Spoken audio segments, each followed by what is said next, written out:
Hello, I'm Lee Jee with your weather report.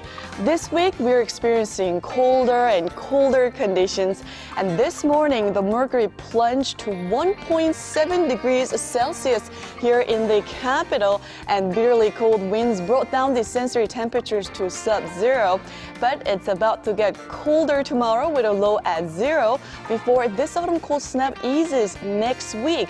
And daily highs will be slightly higher than today, but will still be cold for those of you planning to enjoy the last day of October outside, so be sure to dress warmly on Saturday.